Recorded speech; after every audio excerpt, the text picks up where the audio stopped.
les Africains, mais elles intéressent également les non-africains dans la mesure où l'Afrique ne vit pas en vase clos et que l'Afrique est en relation ou en interrelation avec les autres parties du monde. Parler de la démocratie, de la bonne gouvernance et de la jeunesse africaine exige que nous puissions d'abord aborder certaines questions qui pourraient servir d'état des lieux avant que nous ne parlions de ces thématiques qui en elles-mêmes sont assez grandes, vastes et importantes.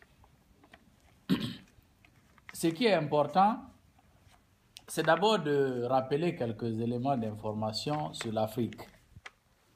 Parce que si nous ne rappelons pas ces éléments, il va être peut-être difficile de comprendre pourquoi cette thématique revêt une importance pour nous. Et également de comprendre pourquoi il est important que chacun de nous puisse avoir le maximum de connaissances et d'informations sur ces thématiques. Juste un petit rappel, l'Afrique est un continent qui couvre 30 millions de kilomètres carrés. Ça représente à peu près 22%, je crois, de la surface immergée de la Terre ou du globe. Et en termes de population, c'est aujourd'hui 1,1 milliard d'habitants. Avec 22% de la superficie du globe et 1,1 milliard d'habitants qui correspondent à peu près à 15% de la population mondiale, l'Afrique est un continent qui est supposé jouer un grand rôle dans les affaires de l'humanité de façon générale. Et ce que nous pouvons dire, c'est que il y a des faits qui sont importants à noter. Avec cette superficie, cette population, le continent africain détient d'énormes potentiels en termes de ressources économiques et sociales. Comme je le disais tantôt, la ressource sociale, c'est sa population. Et cette population de plus d'1 milliard d'habitants est majoritairement une population jeune. Parce que dans la plupart des pays au sud du Sahara, les jeunes constituent ou représentent entre 60 et 70% de la population de la plupart des pays au sud du Sahara, de l'Afrique au sud du Sahara. Donc, l'Afrique a un énorme potentiel en ressources humaines. En ressources humaines, du fait de sa population, au-delà du fait que 1 milliard d'habitants, c'est quand même un vaste marché sur le plan économique. Mais, au-delà de ces ressources humaines, il y a que le continent détient à lui seul 30% des ressources naturelles jusque-là répertoriées dans le monde. 30% des ressources naturelles, qui incluent le pétrole, le gaz, l'or, le diamant, le nickel, la bauxite, le fer, le clinker, le cuivre, phosphate et tout ce qu'il y a comme ressources naturelles. 30% de ces ressources répertoriées au niveau mondial sont détenues par l'Afrique. Il y a également un énorme potentiel au niveau énergétique. Car, effectivement, l'Afrique détient un tiers du potentiel énergétique du monde.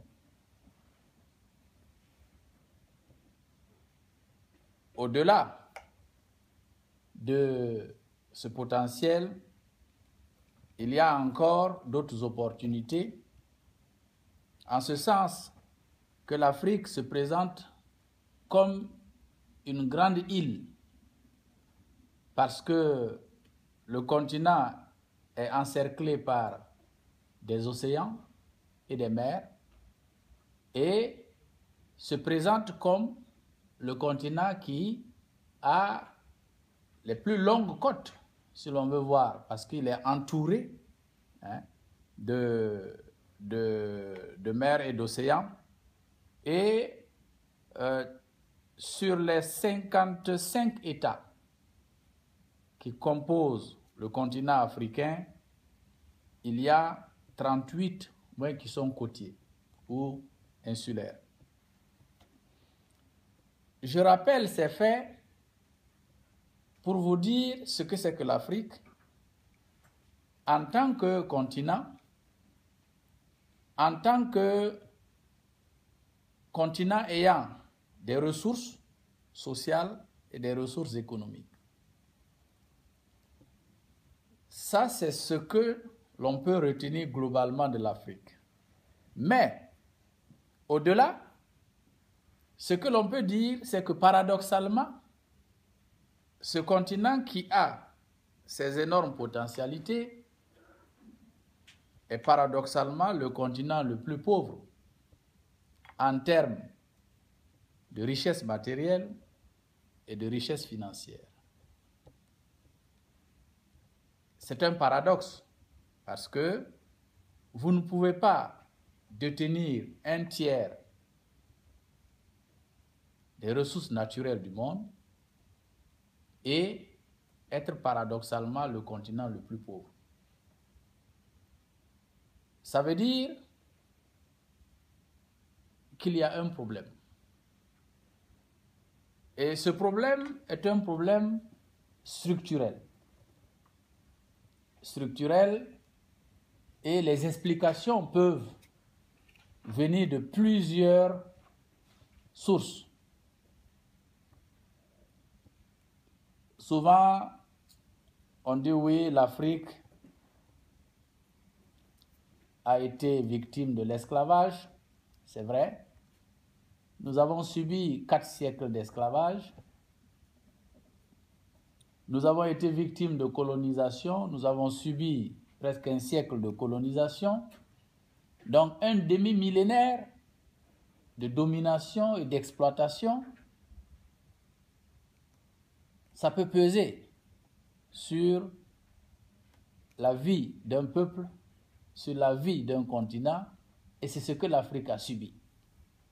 Mais pour vous et moi aujourd'hui, ces explications, même si elles peuvent servir de justificatif, ces explications ne peuvent plus tellement prévaloir dans la mesure où nous sommes, pour la plupart de nos pays, à plus de 50 ans d'indépendance.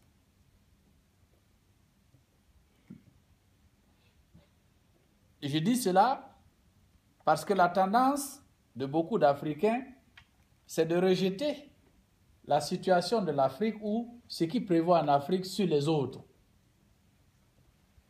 Certes, les autres peuvent avoir leur part de responsabilité dedans, ils ont leurs responsabilités historiques, mais cette propension à rejeter la responsabilité sur les autres tend à nous amener à ignorer nos propres responsabilités. Et c'est là où il est important que nous puissions regarder nous-mêmes, nous regarder dans le miroir pour voir quelle est notre part de responsabilité dans la situation actuelle du continent africain.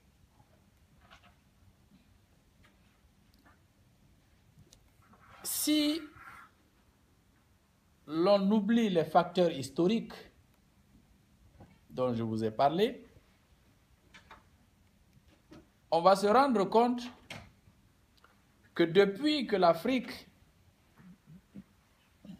ou la plupart des pays africains sont devenus indépendants, il y a eu la non prise en compte d'un certain nombre de choses qui auraient pu permettre à l'Afrique de se présenter mieux ou de se porter mieux. Au-delà des ressources naturelles dont je vous ai parlé, j'ai oublié de vous dire aussi que le continent détient encore 60% des terres arables du monde. 60%. Et maintenant, qu'est-ce qui a fait que les Africains n'ont pas été capables de produire pour devenir riches matériellement et financièrement?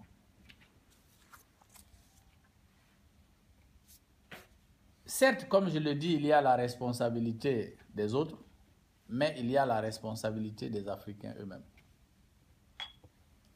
La première responsabilité, c'est celle qu'on peut opposer aux dirigeants africains. Leur manque de vision, parce que pour transformer les ressources naturelles en richesses matérielles et financières, il faut une vision. Il faut être capable de concevoir ce que l'on veut réaliser sur une longue période et amener les populations à adhérer à cette vision et à réaliser cela. Donc, les dirigeants pêchent par manque de vision. Il y a beaucoup de pays, vous allez voir que quand vous prenez les projets et programmes de développement, vous allez vous rendre compte qu'ils ne reposent sur aucune vision. Parfois, on fixe des objectifs quantitatifs qui, en réalité,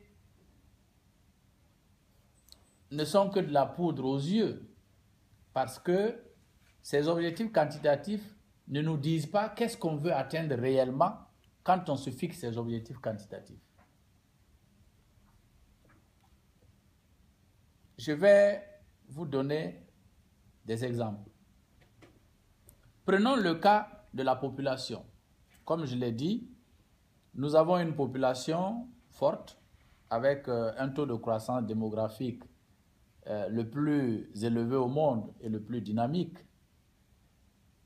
Les 1 milliard et quelques d'Africains dont je parle, si nous continuons avec la tendance démographique actuelle, en 2040, nous serons 2 milliards d'Africains. Et vers la fin de ce siècle, nous serons 3 milliards d'Africains. 3 milliards d'Africains, nous allons représenter le tiers de la population mondiale. Ça veut dire que de 15%, nous allons évoluer vers 23% d'ici une vingtaine d'années, et vers la fin du siècle, nous allons avoir un tiers de la population, parce que notre croissance démographique, comme je l'ai dit, est forte, mais parce que les autres continents sont confrontés au phénomène du vieillissement de leur population. Donc il y a un ralentissement démographique au niveau de ces pays-là, enfin de ces continents de façon générale. Mais il se trouve que cet énorme potentiel humain, en ressources humaines, cet énorme potentiel n'est pas exploité. L'Afrique est le continent où il y a encore un faible taux de scolarisation. Il y a encore beaucoup d'illettrés, beaucoup d'analphabètes. La population n'est pas instruite de façon générale. Et quand vous avez une population qui n'est pas instruite, vous ne pouvez pas lui permettre d'exploser son potentiel. Vous ne pouvez pas lui permettre d'accroître sa productivité, quel que soit le domaine dans lequel cette population intervient, que ce soit l'agriculture, que ce soit l'élevage, et que ce soit l'industrie, que ce soit la menuiserie, la construction. Sans instruction, sans formation, vous ne pouvez pas réaliser grand-chose. Il se trouve que l'Afrique n'investit pas beaucoup dans la formation de ses ressources humaines, dans la formation de son capital humain. Tous les autres continents ont réussi en investissant dans leur population, en investissant dans leurs hommes et leurs femmes, en leur donnant la capacité d'exploser leur potentiel, en leur permettant d'avoir accès à l'éducation. Et malheureusement, vous et moi qui sommes assis ici, nous sommes encore des privilégiés sur le continent africain. Pour nous qui avons eu l'occasion d'avoir été à l'école, c'est un privilège immense comparé à la majorité des Africains qui ne vont pas encore à l'école et qui n'auront pas la possibilité d'aller à l'école. Donc, en dehors du manque de vision du leadership qui explique probablement le fait que ce même leadership n'a pas investi dans le capital humain, nous pose problème. Donc, l'absence d'investissement dans le capital humain fait que, quand bien même il y a une masse africaine, cette masse ne peut pas apporter une contribution significative. Vous allez voir que dans la plupart des pays africains, entre 70 et 80% de la part active de la population est dans le secteur primaire. Et quand vous prenez le secteur primaire de l'économie, généralement, sa contribution au produit intérieur brut ou à la formation du produit intérieur brut, sa contribution se situe entre 20 et 30%.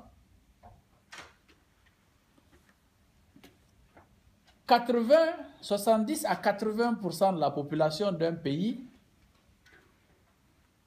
qui produit à peine 20 à 30% de la richesse du pays, ça veut dire qu'une masse de la population, une part importante de la population est obligée d'être prise en charge.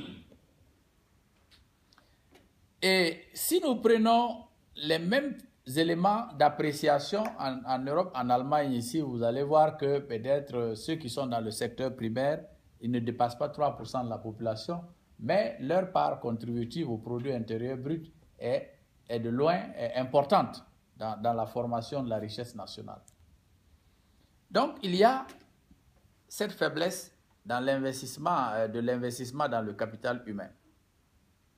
L'absence de vision, la faiblesse dans l'investissement, de l'investissement dans le capital humain sont des facteurs qui font que l'Afrique présente l'image que nous avons eu à décrire, à savoir un continent qui détient un énorme potentiel, d'énormes ressources sociales et économiques, mais qui n'arrive pas à faire la différence, qui n'arrive pas à se prendre en charge et qui, finalement, doit attendre beaucoup de ce qu'on pourrait appeler l'aide publique internationale ou doit s'endetter. Si nous partons de cela, nous comprenons maintenant pourquoi il est important pour nous de parler de la démocratie, de la bonne gouvernance et de la jeunesse en Afrique. La démocratie je ne vais pas m'aventurer à la définir. Il y a plusieurs définitions qui ont été faites de la démocratie. Les écoles de pensée politiques ont essayé de définir la démocratie. Mais globalement, on pourra retenir que la démocratie, c'est un mode de gouvernement qui permet à l'individu, pris individuellement ou de façon collective, de participer à la gestion de son pays. Donc, la démocratie, globalement, on pourrait dire que si elle favorise ou elle doit favoriser la participation de l'individu à la gestion de sa communauté, à la gestion de son pays, on pourra dire que la démocratie constitue un gouvernement d'opinion. Un gouvernement d'opinion en ce sens que l'individu est supposé, ou du moins est capable, d'émettre une opinion sur la manière dont on gère son pays. Émettre l'opinion voudrait dire qu'il pourrait dire que je veux que mon pays soit géré comme ça, ou émettre l'opinion qu'il puisse dire je ne suis pas d'accord de la manière dont mon pays est géré. Donc la démocratie est un gouvernement d'opinion. Mais ça veut dire qu'il faut vous assurer que vous avez une opinion. Vous disposez d'une opinion publique, vous disposez d'une opinion nationale, vous disposez d'une opinion individuelle. Vous et moi, nous pouvons avoir une opinion parce que nous avons étudié, nous comprenons un certain nombre de choses. Mais ce que j'ai décrit plus tôt, qui fait que la population est analphabète, qu'elle est illettrée, il est difficile pour une population analphabète et illettrée d'avoir une opinion. En ce sens que si vous allez présenter un programme politique dans un village, vous leur donnez votre programme politique et vous vous attendez à ce qu'ils lisent ce programme politique pour vous choisir par rapport à votre programme politique, ils ne vous choisiront pas. Si quelqu'un d'autre derrière vous vient leur donner de l'argent, ça parle mieux que le programme politique que vous lui donnez. Ça veut dire que la démocratie ne se décrète pas. Elle se construit. On prend le temps pour construire la démocratie, en ce sens que pour que la démocratie se construise, il faut réunir des facteurs objectifs et des facteurs subjectifs. Les facteurs objectifs, c'est les conditions de vie de l'individu. L'individu qui vit dans sa société, qui est suffisamment autonome à la fois sur beaucoup de plans, du point de vue de la satisfaction de ses besoins élémentaires, et qui peut se permettre de réfléchir, d'avoir une opinion pour dire alors je vais aller dans ce sens, je vais faire telle ou telle revendication. Si tel n'est pas le cas, ça pose problème. Il se trouve donc que personne ne naît démocrate. On devient démocrate. On apprend à devenir démocrate. On étudie des valeurs de la démocratie. Donc, ces valeurs de la démocratie, il faut les connaître.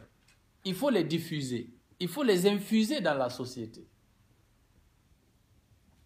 Mais une fois de plus, avec une population confrontée à des problèmes d'éducation, d'instruction, il y a un problème pour les éduquer à ces valeurs-là. Et c'est ça qui fait que, aujourd'hui encore, en Afrique, les gens voteront parce qu'on est de la même ethnie. Ils voteront parce qu'on est du même village. Je vous vote parce que vous êtes du même village que moi, bon, je vote pour vous. Vous êtes de la même ethnie que moi, je vote pour vous. Ce sentiment national, avec l'opinion qui n'existe pas, fait que cette démocratie en elle-même, dans la mesure où elle n'a pas mûri suffisamment, comporte des germes de division et de fragilisation même de la société.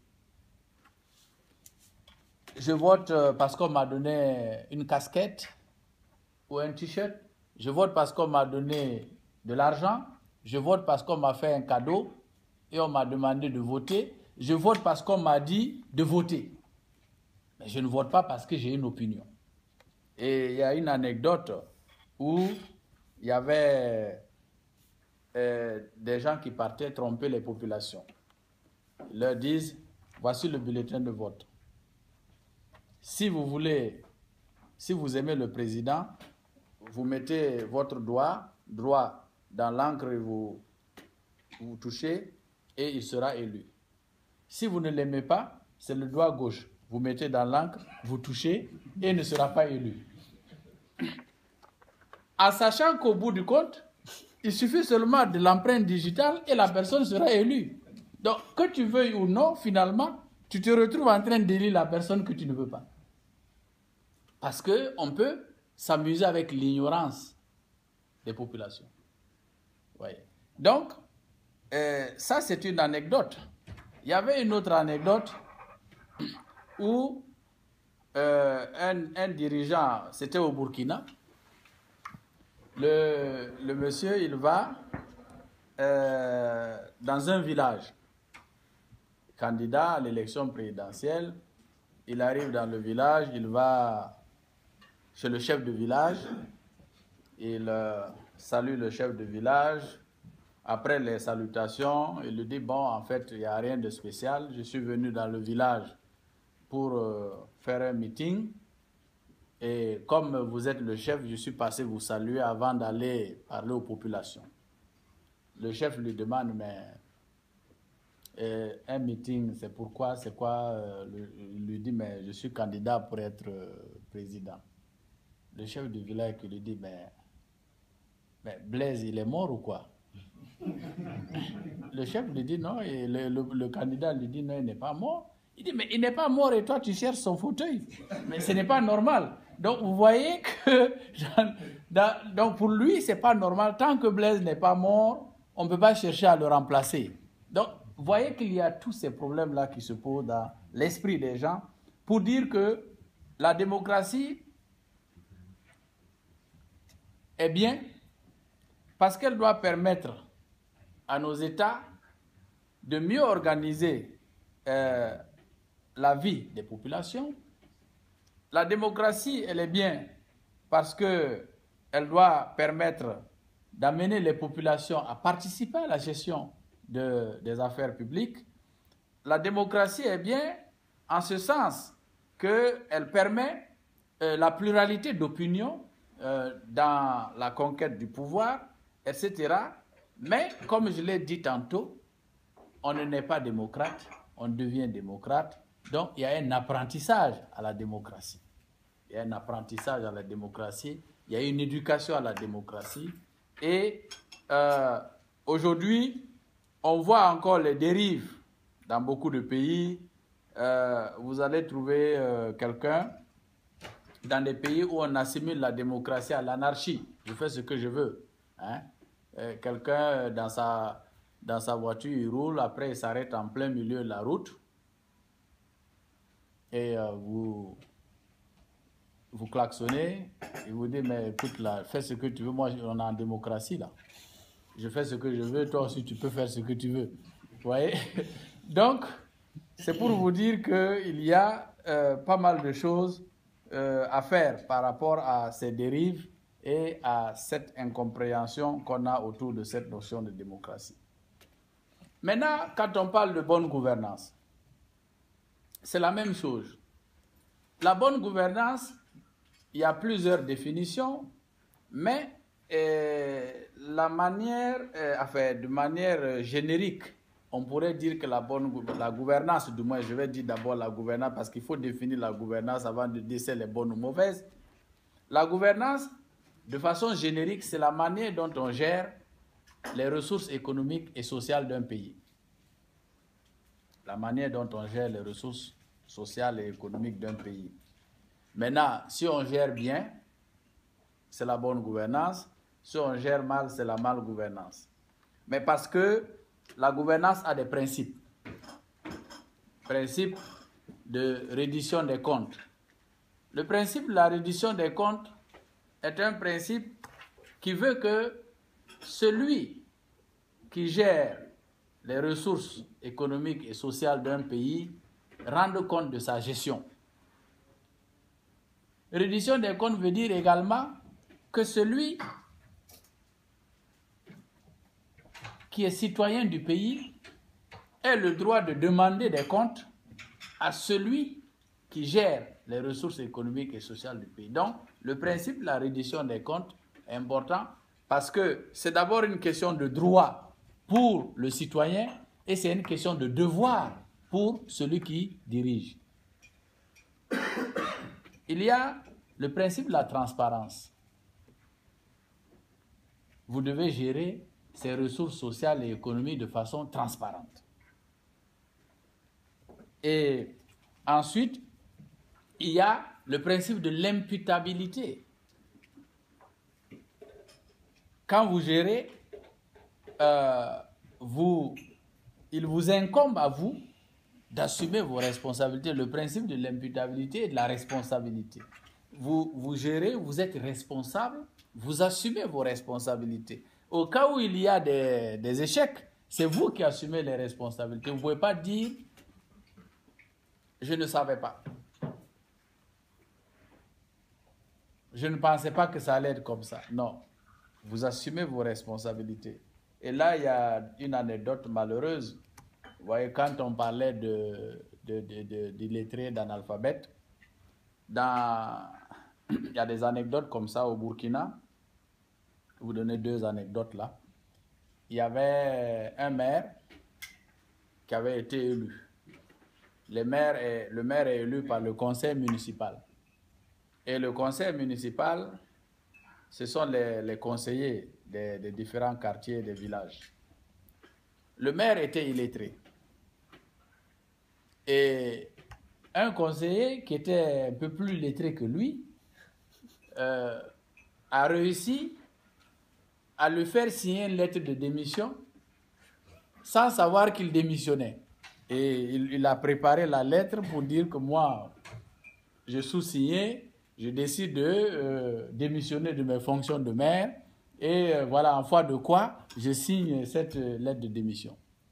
Alors, il fait signer, il prépare la lettre, il va voir le maire, il l'induit en erreur, le maire signe et du coup le maire est démissionnaire. Sans être volontairement démissionnaire, et il a été victime de son ignorance. L'autre cas était plus malheureux. Des conseillers plus instruits réussissaient à faire signer des faux documents à l'adjointe. C'était une dame, l'adjointe du maire, parce que le maire lui avait délégué ses pouvoirs parce qu'il n'était pas résident permanent. Et l'adjointe signait parce qu'elle était illettrée sans savoir. Et dans ça, il y a eu des malversations qui engageaient sa responsabilité. Et quand, évidemment, l'affaire a éclaté, la pauvre dame qui avait un sens aigu de son honneur et qui savait en toute âme et conscience qu'elle n'avait pas commis de malversation, mais comme on l'accusait, elle a dû aller se suicider. C'est pour vous dire quel genre de problème on transporte avec ce genre de choses. Donc, la bonne gouvernance, c'est réellement de s'assurer que tous ces principes-là, principes de reddition des comptes, de responsabilité, de transparence, d'honnêteté, d'imputabilité, mais aussi de prévision et de prévisibilité des programmes, etc., puissent être pris en compte. Une fois de plus, la bonne gouvernance nous ramène encore à l'énonciation d'un certain nombre de principes qui reposent sur des valeurs. Et une fois de plus, on ne peut qu'apprendre cela. C'est-à-dire qu'on ne peut qu'éduquer, les populations pour qu'elles connaissent davantage leurs droits et éduquer aussi les dirigeants pour qu'ils connaissent leurs devoirs. Donc, ça fait que si l'on prend la gouvernance, la démocratie, comme je le dis, personne ne naît démocrate, personne ne naît champion de la bonne gouvernance, on apprend à le devenir. Ça veut dire quoi? Ça veut dire que l'Afrique qui s'est engagée dans la promotion de la démocratie, qui s'est engagée dans la promotion de la bonne gouvernance, a un travail d'éducation à faire au niveau des Africains pour tirer le maximum ou le meilleur de la démocratie et tirer le meilleur, le maximum de la bonne gouvernance. Et c'est là où la jeunesse a un rôle à jouer. Vous comprenez maintenant pourquoi on est parti de tout cela pour arriver à la jeunesse que vous représentez ici. Cette jeunesse, je peux dire que, comme je l'ai affirmé, 70% de la population africaine est jeune. Ça veut dire que si nous voulons transformer l'Afrique, il faut transformer la jeunesse africaine. Il faut que la jeunesse africaine prenne conscience de son rôle, de ses responsabilités, de la place qu'elle doit occuper dans la société. C'est cette jeunesse-là, en prenant conscience de ses responsabilités individuelles, collectives, qui peut contribuer à faire évoluer les choses.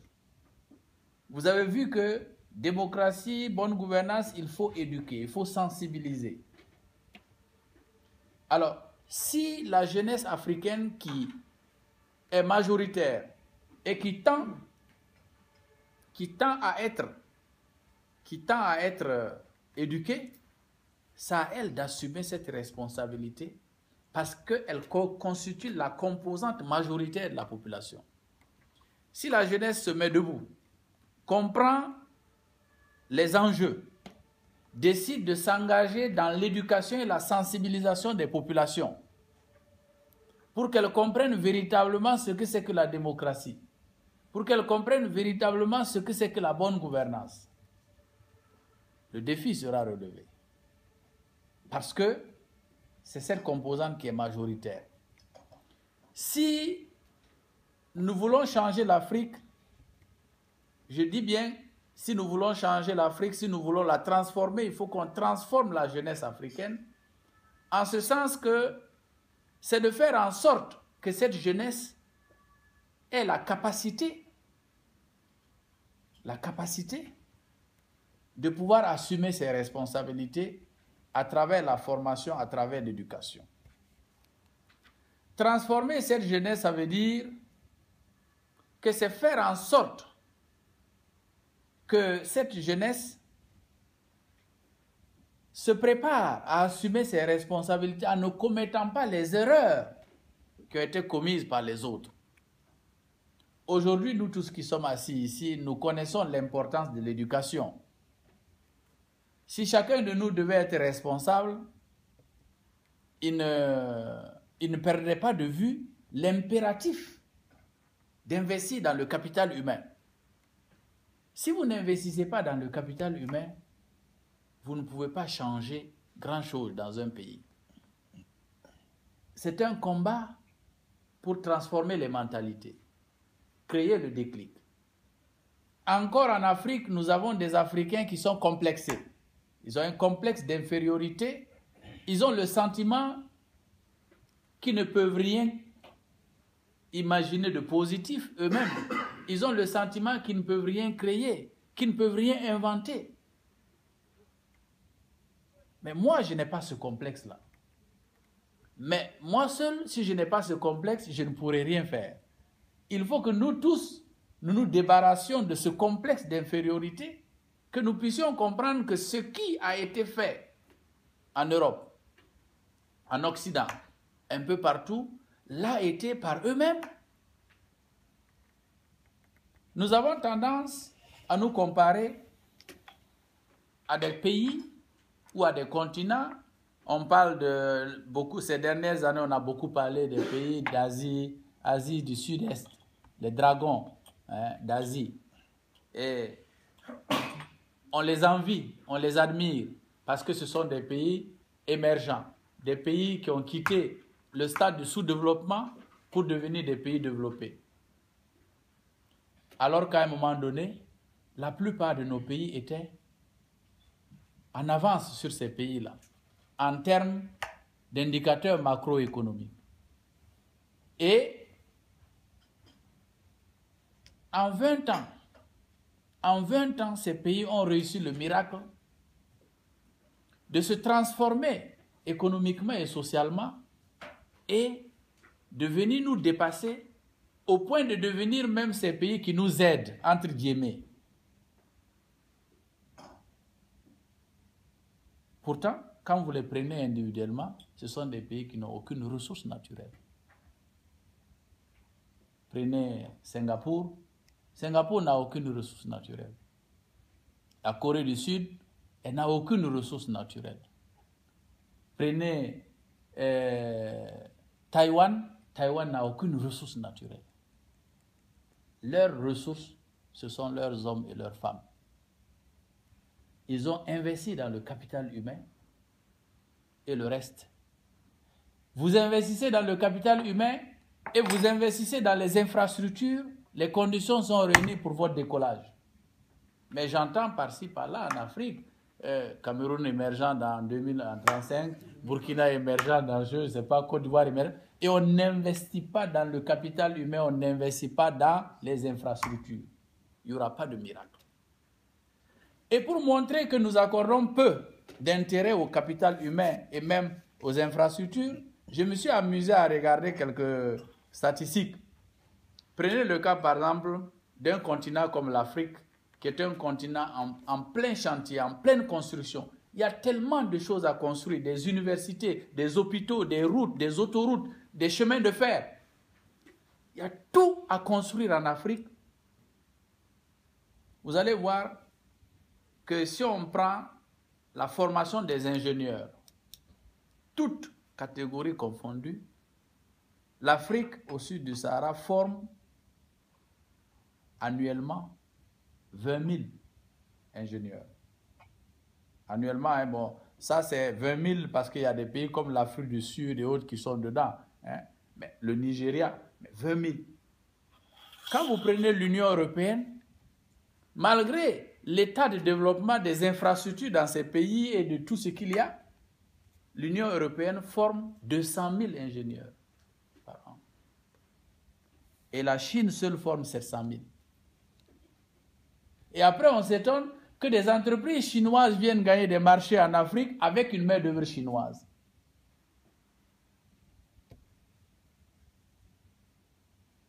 Nous sommes encore dans le schéma où nous n'avons pas compris qu'il faut prendre nos responsabilités.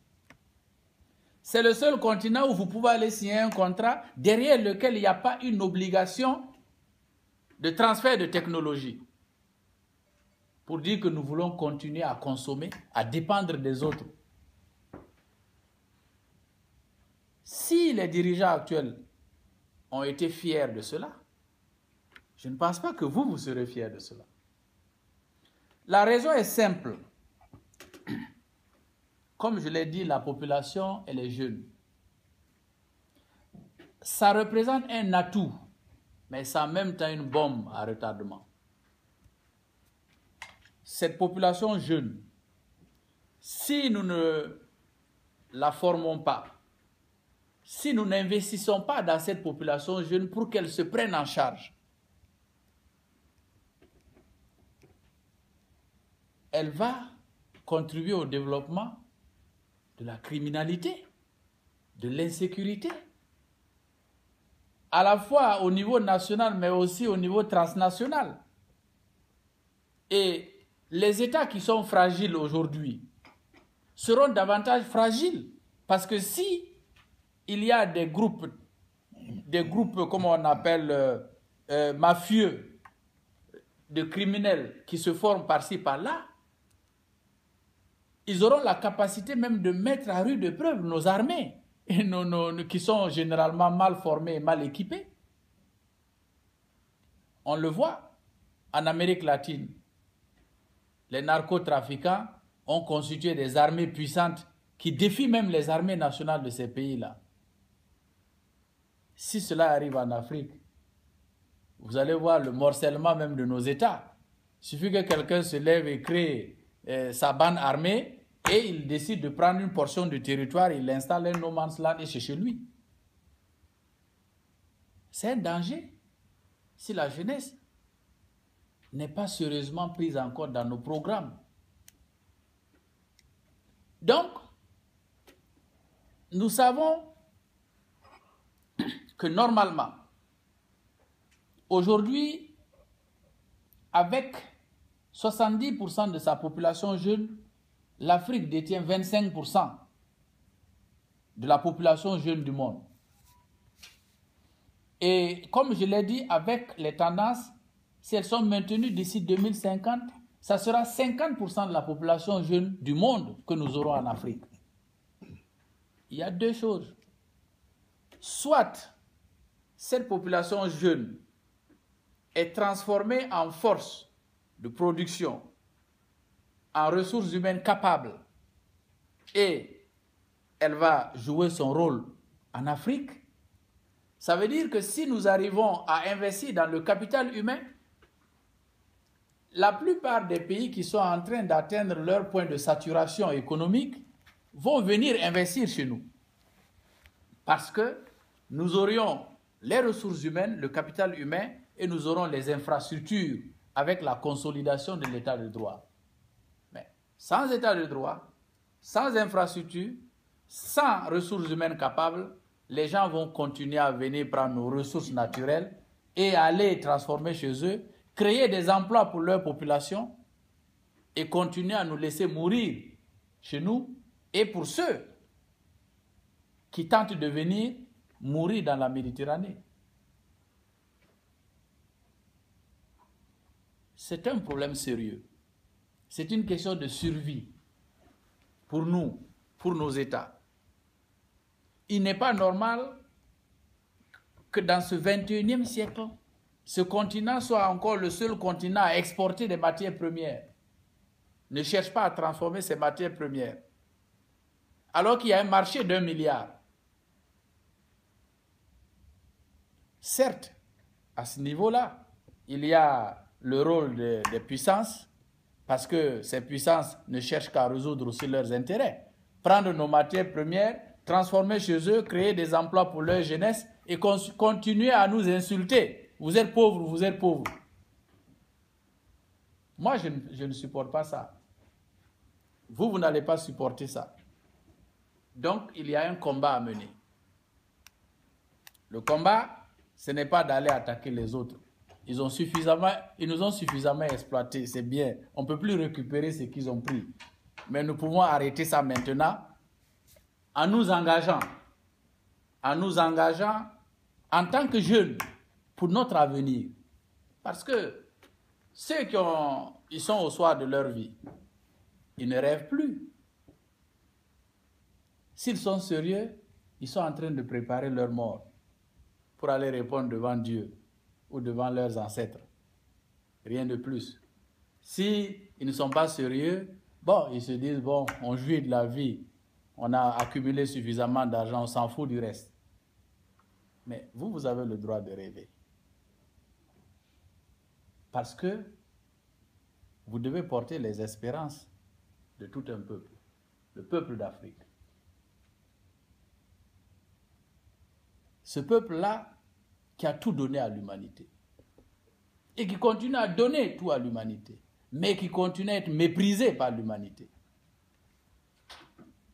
Là, vous devez comprendre que vous qui êtes en Allemagne ici, ce que les Allemands mettent à votre disposition, ce n'est pas Dieu qui leur a donné ça.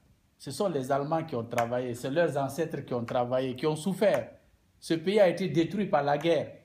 Ils l'ont reconstruit. Il n'est même pas normal que l'aide l'argent du contribuable allemand soit investi en Afrique et que des dirigeants détournent cet argent-là. Ce n'est pas normal. Mais eux, ils auraient aimé aussi avoir cet argent pour continuer à faire autre chose pour leur population. Il y a des Allemands qui sont en difficulté. Donc, la jeunesse africaine a un devoir. C'est un devoir historique. Parce que nous sommes au tournant décisif de notre histoire à nous. Soit vous comprenez bien votre responsabilité et vous décidez de l'assumer, ou vous ne comprenez pas, ou vous comprenez, vous décidez de démissionner. Mais le fait est là que à ce stade, si vous démissionnez, c'est tant pis pour vous. Parce que, comme je le dis toujours, qu'est-ce qui avait fait que nos pays avaient été colonisés? C'est le manque de ressources. Le manque de ressources. Les pays qui manquaient de ressources ont commencé à chercher d'autres points pour aller rechercher des ressources.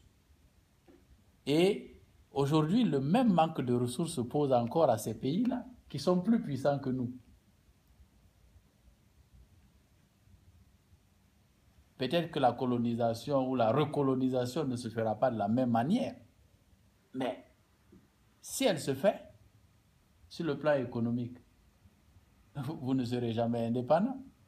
Quelle est l'indépendance de quelqu'un qui tend la main pour mendier chaque jour que Dieu fait? Il y a eu des Africains qui ont lutté pour acquérir un soi-disant d'indépendance politique. Aujourd'hui, l'indépendance économique, la lutte pour l'indépendance économique qui va consolider l'indépendance politique doit venir de chacun de nous.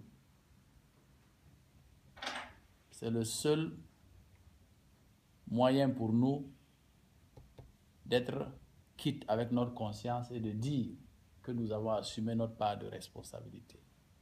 Je vous remercie.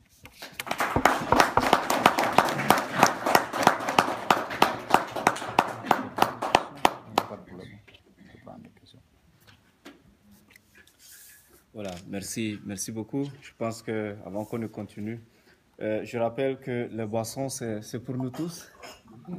Et n'hésitez pas de saisir la prochaine bouteille qui est en face.